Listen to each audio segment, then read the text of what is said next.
এই তিনটা কাজ করেন, আল্লাহর কসম ইবাদতের স্বাদ এমন পাবেন আপনাকে ইবাদত থেকে গুলি করে কেউ সরাতে পারবে না। ভাইরে, সালহাতু সঙ্গে বুদি দিল খারাস, আজমুদে এক জামানা খাকে বাস।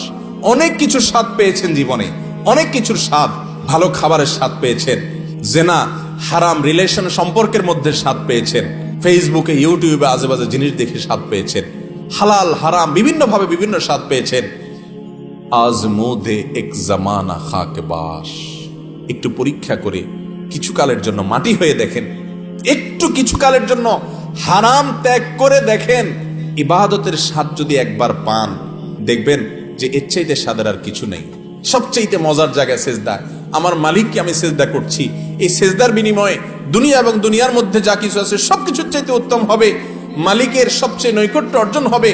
আকরাবু মা ইয়াকুনুল আবদু মির রাব্বিহি ওয়া হুয়া সাজিদ। বান্দা আল্লাহর সবচেয়ে কাছে যেতে পারে যখন সে সেজদায় চলে যায়। প্রধানমন্ত্রীর খুব কাছে যেতে পারলে, প্রেসিডেন্টের খুব কাছে যেতে পারলে আমাদের গর্ব হয়। দুনিয়ার প্রধানমন্ত্রী, দুনিয়ার প্রেসিডেন্ট, দুনিয়ার রাজা, দুনিয়ার সমস্ত মানুষের মালিক যিনি, বাদশাহ যিনি, রব যিনি, সবাই যার গোলাম সৃষ্টি, সেই মালিকের সবচেয়ে কাছে যেতে পারে মানুষ যখন সেজদায় চলে যায়। আপনি যদি মনে করেন আমি সেজদায় আসি, আমার রবের সবচেয়ে কাছে আসি, একবারে সামনাসামনি রবকে পেয়ে আমি নিবেদন করছি সুবহান রাব্বিয়াল আলা, ও আমার মহান প্রভু মালিক, আপনি পবিত্র, আপনার পবিত্রতা আমি বর্ণনা করছি। শাহ ওলিউল্লাহ মুহাদ্দিস দেহলভী রাহিমাহুল্লাহ, তার ব্যাপারে একটি ঘটনা বর্ণিত আছে যে তিনি বলতেন, দিলে দারম জওয়াহির পারায়ে ইশকাস্ত তাহবিলশ কেদারত জের গরদোমি সে মেরে সামানে কে মন্দারম। তিনি দিল্লি শাহী মসজিদের ওখানে দাঁড়িয়ে বলতেন, আল্লাহ এমন এক দিল দিয়েছেন আমাকে, এই অন্তরের চতুর্পাশ দিয়ে বড় বড় রাজা বাদশাদের রাজত্ব, এগুলো গুড়গুড় করে ঘুরতে থাকে কিন্তু ভেতরে ঢোকার চান্স পায় না। এর মানে বুঝছেন? মনে করেন একজন আপনার বাড়ির পাশে 2 নম্বর টাকা দিয়ে আঙ্গুল ফেলে কলা গাছ হয়ে গেছে, আপনার বাপেও খোঁচায়, মায়েও খোঁচায়, আপনার নিজের কাছেও খারাপ লাগে যে আমি কি করলাম। হ্যাঁ, আরেকজন হারাম রিলেশন করে 2-4টা সম্পর্ক করে ফেলছে, আপনার কোনো হারাম রিলেশন না, আপনি মনে করতেছেন আরে আমি দুনিয়ার এই ভোগ উপভোগ থেকে নিজেকে দূরে সরিয়ে রাখলাম। তো তিনি বলেছেন আমার অন্তরে এগুলার লোভ, মোহ, পদ, টাকা পয়সা, অমুকে রাজনীতি করতে করতে বিশাল নেতা হয়ে গেছে, এখন তার দেখে কে আর পয়সা ক্ষমতা, কিন্তু আমি তো সেই জায়গায় পড়ে থাকলাম। মনের মধ্যে এগুলো ঢুকতে চেষ্টা করে, এগুলার বড়ত্ব মনের ভিতরে ঢুকলে তখন আস্তে আস্তে সেগুলো করতে মনে চায়। তো তিনি বলেছেন এগুলো সব আমার মনের চতুর্পাশ দিয়ে ঢুকে কিন্তু ঢুকতে পারে না, কারণ কেদারত জের গরদোমি রেসামানে কামান ধারম। ও দুনিয়ার রাজা বাদশারা, ও মোগল সম্রাটেরা, আমি যে অন্তর রাখি, এই অন্তরে আল্লাহর ইবাদত করে যেই পরিমাণ নিজেকে ধনী মনে হয়, তোমাদের কাছে যত কিছু আছে এগুলো সব আমার কাছে তুচ্ছ মনে হয়, এগুলোর কোনো মূল্য আমার কাছে নাই, তোমরা এগুলোকে অনেক বড় কিছু মনে করতে পারো। মুসলমানের নজর হবে সেরকম, এগুলো কল্পকাহিনী মনে হবে। এক সময় আল্লাহর নেককার বান্দারা পৃথিবীতে যারা ছিলেন তাদের কাছে এগুলোই মনে হতো। সাহাবা একরাম বড় বড় সম্রাটদের মাথার উপরের মুকুট স্বর্ণ দিয়ে তৈরি মসজিদে নববীর সামনে এনে রাখা হয়েছে।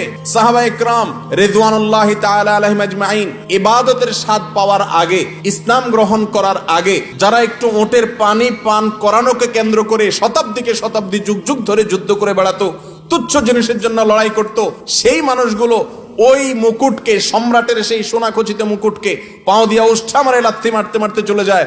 এগুলো তাদের অন্তরে প্রবেশ করতে পারে না, এগুলো তাদেরকে কোনো অবস্থাতে দুর্বল করতে পারে না। ও ভাই, ইবাদতের স্বাদ যদি একবার পেয়ে যান, আল্লাহর কসম পৃথিবীর সব কিছু আপনার কাছে তুচ্ছ হবে, সততা নীতি আদর্শ আপনার কাছে বড় হবে।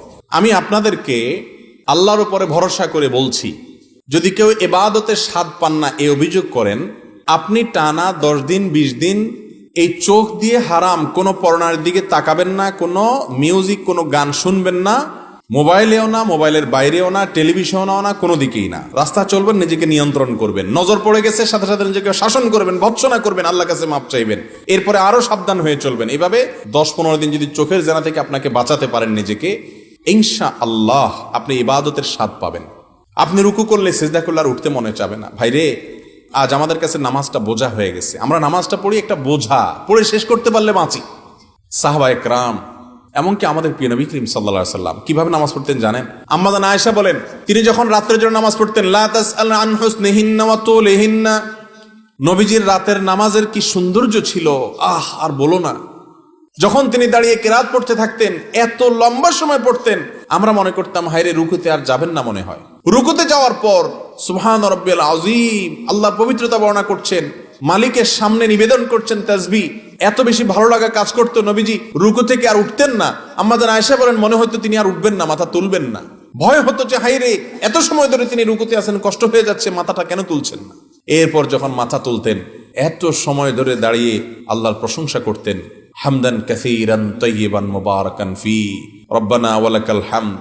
এতবার এত সময় নিয়ে বলতেন, মনে হয় যে আর সিজদা যাবেন না। আবার সিজদা গেলে একই অবস্থা। সবচেয়ে মজার জায়গায় সিজদায় আমার মালিককে আমি সিজদা করছি, এই সিজদার বিনিময়ে দুনিয়া এবং দুনিয়ার মধ্যে যা কিছু আছে সবকিছুর চাইতে উত্তম হবে, মালিকের সবচেয়ে নৈকট্য অর্জন হবে। আকরাবু মা ইয়াকুনুল আবদু মির রাব্বিহি ওয়া হুয়া সাজিদ। বান্দা আল্লাহর সবচেয়ে কাছে যেতে পারে যখন সে সিজদায় চলে যায়। প্রধানমন্ত্রীর খুব কাছে যেতে পারলে, প্রেসিডেন্টের খুব কাছে যেতে পারলে আমাদের গর্ব হয়। দুনিয়ার প্রধানমন্ত্রী, দুনিয়ার প্রেসিডেন্ট, দুনিয়ার রাজা, দুনিয়ার সমস্ত মানুষের মালিক যিনি, বাদশাহ যিনি, রব যিনি, সবাই যার গোলাম সৃষ্টি, সেই মালিকের সবচেয়ে কাছে যেতে পারে মানুষ যখন সিজদায় চলে যায়। আপনি যদি মনে করেন আমি সিজদায় আছি, আমার রবের সবচেয়ে কাছে আছি, একবারে সামনাসামনি রবকে পেয়ে আমি নিবেদন করছি সুবহান রাব্বিয়াল আলা, ও আমার মহান প্রভু মালিক, আপনি পবিত্র, আপনার পবিত্রতা আমি বর্ণনা করছি, ভালো লাগা কাজ করবে। নবীজি সাল্লাল্লাহু আলাইহি ওয়াসাল্লাম লম্বা সময় সিজদা করতেন, উঠতে চাইতেন না। আর আমাদের অবস্থা হলো নামাজ তাড়াতাড়ি করে শেষ করতে পারলে বাঁচি।